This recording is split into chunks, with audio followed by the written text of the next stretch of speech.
Allahu Akbar, Allahu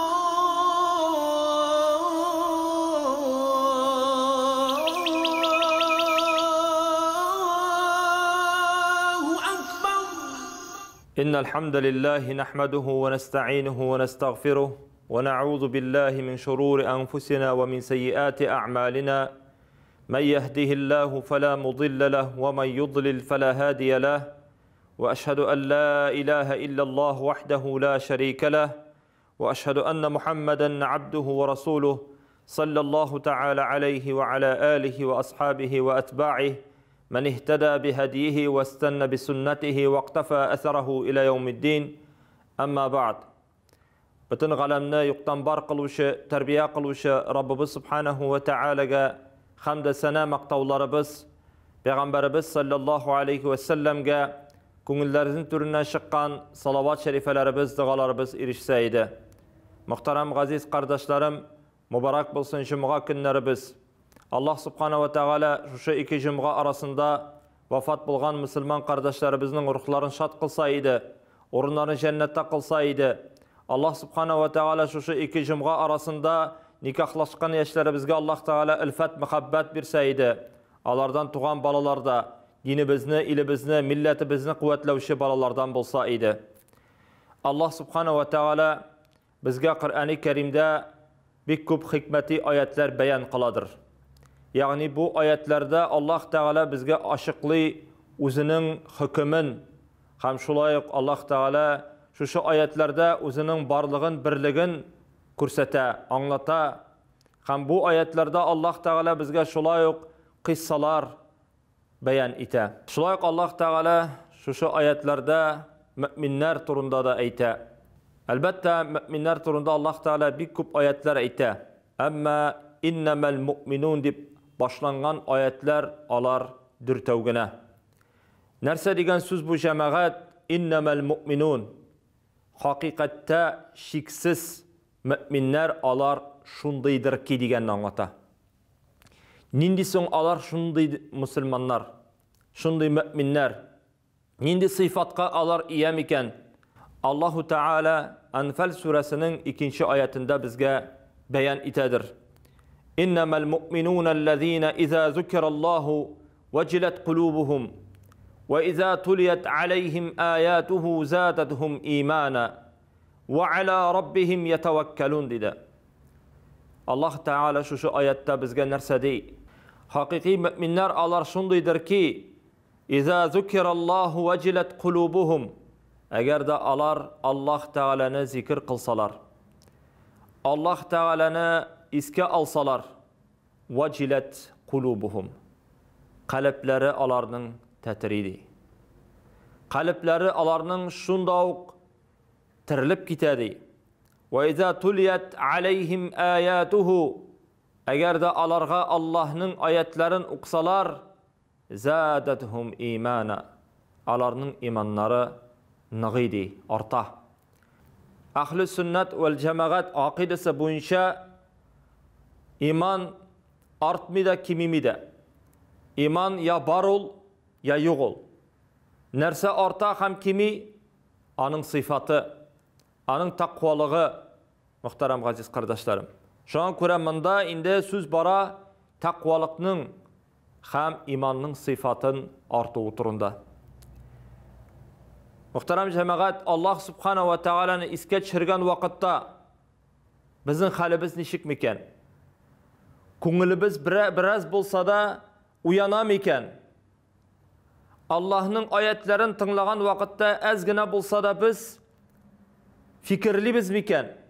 Efela yetedebbarunal Kur'an em ala kulubin akfaluha deyip Allah Teala ite. Elle alar Kur'an okup fikirlemiler mi? Elle alarının kalplerinde yızak mı deyip Allah Teala ite. Kitabun enzelnahu ileyke mübarekun deyip Allah Teala ite. Bu mübarek bulgan Kur'an kitabını biz sana indirdik. Liyeddebberu ayatih. Şu Kur'an ayetlerini okup fikirlesinler içindi. Kur'an-ı Kerim'nin tüp maksadı cemaat mana şu ayetten ibarettir.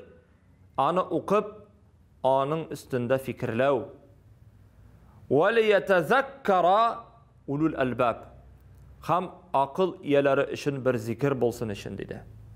Akıl iyeleri için bir instruksiya bularak Allah subhanahu wa ta'ala bu Kur'an-ı Kerim'ni indirdi. Hem biz şu Kur'an'ı okuganda fikirlesek idi. Şu Kur'an bizge bir zikir bulsa idi. Okugan sayın imanlarımız nığısa idi. Okugan sayın kalplerimiz tetrense idi. Okugan sayın gıybretlensek idi. G'ilimlerimizni artırsak idi. Hem kim soňol tagın hakiki müminler dip Allah subhanahu wa ta'ala ayta ve ala rabbihim yetevekkelun. Ala alardi Rabbularına tevekkel kıluşlardi. Yani alar nindigine halatda bulsalar da, ağır bulsalar da, jingil bulsalar da, aç bulsalar da, tok bulsalar da, her vakitte da Allah subhanahu wa ta'ala'ga tevekkel kılıp yaşavuşlar, yani Allah'a tapşırışlar. Bizim ata babalarımız iretip kaldırgan, kaya barsağız da, iyiden çıksağız da, maşınağa otursağız da, her vakitte da Allah'a tapşırdık deyip çıkığız dedi. Yani tevekkel kılığız.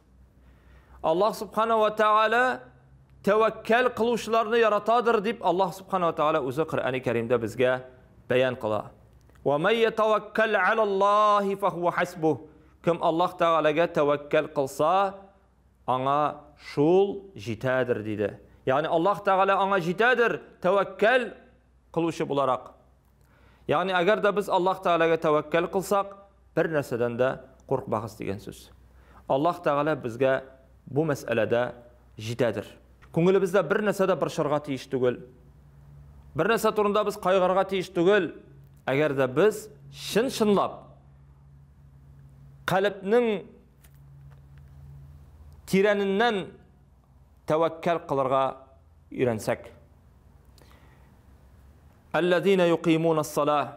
Kim soňul alar tağın hakiki müminler Allah Teala ite, alar di namazların vaktinde ötevşiler. Namazların kişiktirmişe vaktinde ötevşiler. وَمِمَّا رَزَقْنَاهُمْ يُنْفِقُونَ. Hem alar Allah Teala birgen maldan ölüş çıkaruşlar dedi. Yani zekat hem sadakaların biruşiler. Muhtaçlarga, fakirlerge, miskinlerge yardam kulu sızuşlar di. Mana ul Allah Teala ite ulaike humul mu'minun hakka. Mana bular hakiki müminler di beyt Allah Teala. Bu şın müminler, şın Müslümanlar lahum daracatun inda rabbihim.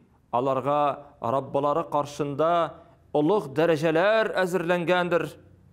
Ve mağfira Allah Teala'nın gafuvu hem ve rizqun kerim hem büyük rızık azirlengendir deyip Allah Teala beyan itedir. Indi muhterem cemaat ikinci ayetke köşebiz. Ul şulayuk innemel mu'minun deyip başlana. Hakiki müminler alar şundaydır ki diye Allah Teala olda bolsa Nur suresinin 62. ayeti. İnnemel mu'minûnellezîne âmenû billahi ve rasulih. Hakiki müminler alar şundaydır ki diye Allah Teala. Alar di şın küngülden Allah'a ham anın Rasulüne iman getiruşiler. Ve izâ kânû ma'ahu ala emrin câmi' lem yezhebu hatta yesta'zinuh deyip Allah Teala ite. Eğer de bir mühim mesele için Peygamber sallallahu aleyhi ve sellem alarını jiysa, alar şundavuk jiyılıp içtimai, siyasi, nindigine problemi bolsa da alar jiyılıp birden bulup bir-birisine yardam kulun suzuşlar nindigine hal bolsa da birge buluşular diye. Yani birer içtimai iş bolsa, birer mühim iş bolsa, Allah şundaq kilip jiteler. Şundaq yardam kulun suzurga tırşalar, şın müminler. Hem lem yezhebu hatta yesta'zinu. Hem Alarga rıxsat Peygamber sallallahu aleyhi ve sellem rıxsat bermese, ol meclisten alar rıxsatsiz gitmirlerdi. Hakiki müminler şunday. Edep ve ahlakını ütevşiler.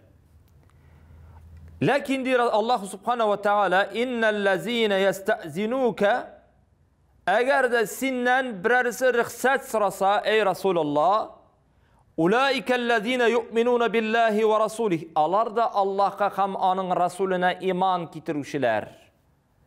Kişinin türlü halati bulurga mümkün dünyada. Kişinin türlü ağırlıkları, kaygıları, türlü meşakkatleri bulurga mümkün dünyada. Eğer de şu sebep arkasında alar sinden rıxsat sırasalar ya Resulallah, alar dürüstlükte Allah'a ham anın Resulüne iman getirişler. Alarının imanından şiklenme. فَاِذَا اسْتَأْذَنُوكَ لِبَعْضِ شَأْنِهِمْ Kaybir işleri için sinden rıxsat sırap gitselerdi فَأْذَنْ لِمَنْ شِئْتِ Tilegen kişiye mana şu rıxsatını sıragan kişiye rıxsatını bir dedi. Karşı kelme. وَاسْتَغْفِرْ لَهُمُ اللّٰهِ Alar için Allah'tan gafur sıra dedi. Alar barabır imanlı kişiler. Lakin kay vakitte müminler alar da zayıf bulurga mümkün. Kay vakitte alar dünya arkasında nindir bir zayıflık kursatirga mümkün. Lakin alar barabır imanlılardı. Alarga rıxsatını birdi. Alar için Allah'tan gafur sıradı. İnnallâhe gafurur rahim. Hakikatte Allah gafur kılışı hem merhamet iyesidir deyip Allah Teala şu ayette bizge beyan etti. Bu ayet irete bizge cemaat big zor ahlaki meselelerge. En birincisi hakiki müminler nindigine ağır haller bulsalar da cemiyette alar her vakitte de birdem, alar her vakitte de birbirisine yardım etuşiler, alar her vakitte de yardım kolun suzuşular kim bulsa da. İkincisi nindigine mecliste bulsan da bir mühim bir mecliste jilganlar iken ol vakitte ol ders bulurga mümkün, ol birer ictimai birer meclis bulurga mümkün, ol iştege birer meclis bulurga mümkün, ol savişaniyalar bulurga mümkün. Nindigine hal bulsa da mümin kişi özünü dürüst tuturga tiyiş. Ol ahırına kadar tüzüp bütün işin ahırına jitkirip işlerge tiyiş. Ama eğer de ana bir kirek bulsa, turmuşta türlü haller bula dedim. Ya balanı mektepten alırga kirek, ya başka kişi yok, balanı kararga mesela. Lakin sana kirek anday vakitte. Mümin kişi ahlaki normalarını bozmayışa, özünün edebin terbiyesini korsatip, rıxsat sırap getirge tiyiş. Bu büyük mühim cemaat. Mana bu Müslümanların ahlakı. Ham mecliste özlerini tutkanda büyük tıynak tuturga tiyişler. Alardan sıramaganda alar cevap vermey. Alardan sıraganda alar tügel kirek derecedegine cevap vermişler. Indi muhterem cemaat 3. ayet.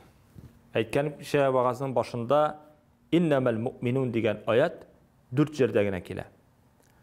Biz qarab gittik 2 ayetni. Hazır 3. ayet. Allah subhanahu ve teala ayta Bismillahirrahmanirrahim innemel mu'minuna ihva. Hakiki müminler alar kimler? Kardeşler. Alar dostlar. Alar tuğanlar deyip de tercüme kılarga bula. Yani hakiki müminler alar bir tuğan gibi yaşarga tiyişler degen söz. Bir mümin ikinci müminden bir nese bilen ayrılmay, alar Allah karşında şunday yok derecede. Allah veliyyüllezine amenu. Allah Teala müminlerden dostu deyip Allah Teala aytı. Mana bu dünya ham dünyada bulgan her nerseden de Allah Teala'ga kadirlerek müminin hayatı, müminin namazı, müminin yaşayışı, her mana şu dünyada bulgan her nerseden ham dünyanın üzerine qaraganda da bu mümin Allah Teala'ga kadirlerek. Hem müminler alar bir zor bina asıman dedi Peygamberimiz sallallahu aleyhi ve sellem. Alar bir-birisini nişeteler. Nıgıtıp tıralar dedi. Bir-birisini bir kaşında taşlamaylar. Bir-birisine yardımcı alar dedi. Kızganışqa qarşı bugün gündə müminler tarqav. Her birisi özünün problemisi bilen yaşayır. Her birisi özünün meşakkatı bilen. Eğer de birer yardım gerek bulsa birer Müslüman kişisine alar aytırlar, benim özümnün problemim jetken meni kaldırığız. Gerçi Allah Teala'nın Resulü Muhammed sallallahu aleyhi ve sellem aytdı: "İnna Allah fi aunil abd ma dama fi auni ahi." Derslikte Allah Teala özünün kuluna yardım ite şul hatlik kupma tege özünün kardeşine buluşa.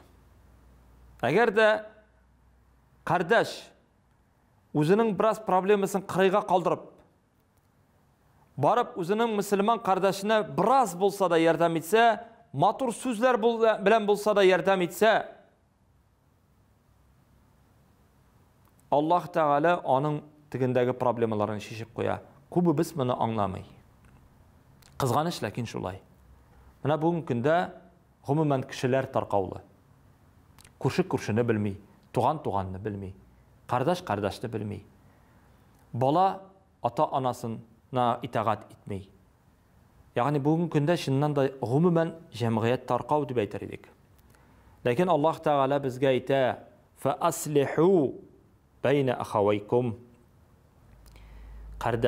Kardeşler arasındağı bolğan münasebetini düzeltiniz dedi. Bizde hatta Müslümanlarda bir neçe momentda yalğanlarga yaray. Şunun birisi iki kardeşini birleştirir için. Eğer de bir kardeş ikinci özünün kardeşi bilen talaştılar iken, bu kardeşine aytırga bola: "O, bilesinmi senin turunda nişik yaxşı söyledi bu jigit" dep. Bu yalğan elbette. Lakin bunda niyet alarını kavuşturu, dostlaştırу. Mümin kişi 3 günden artık üpkelep dostlaşmışa jirmey. Alarını dostlaştırır için yalğanda yaray. Hem tigi kardeşine de aytasın, bilesinmi tigi senin turunda şunday yaxşı aybirler söyler dep. Alar özleri turunda yaxşı aybirler eşitkeç, Allah elbette onları birleştirir inşallah. Eğer de sen sebepçi bulasın iken, nur üstüne nur, ecir savab üstüne ecir savab bulacak. Şimdi Allah Teala ayta: "Fa aslihu." Kiliştiriniz, aralarını tizatiniz bayna ahavaykum. Vettakullah, Allah'tan korkunuz bu meselede dey. Allah Teala'dan korkunuz bu meselede dey. La'allakum turhamun. Şad Allah'ın rahmetine erişirsiniz. Şimdi cemaat 4. ayet.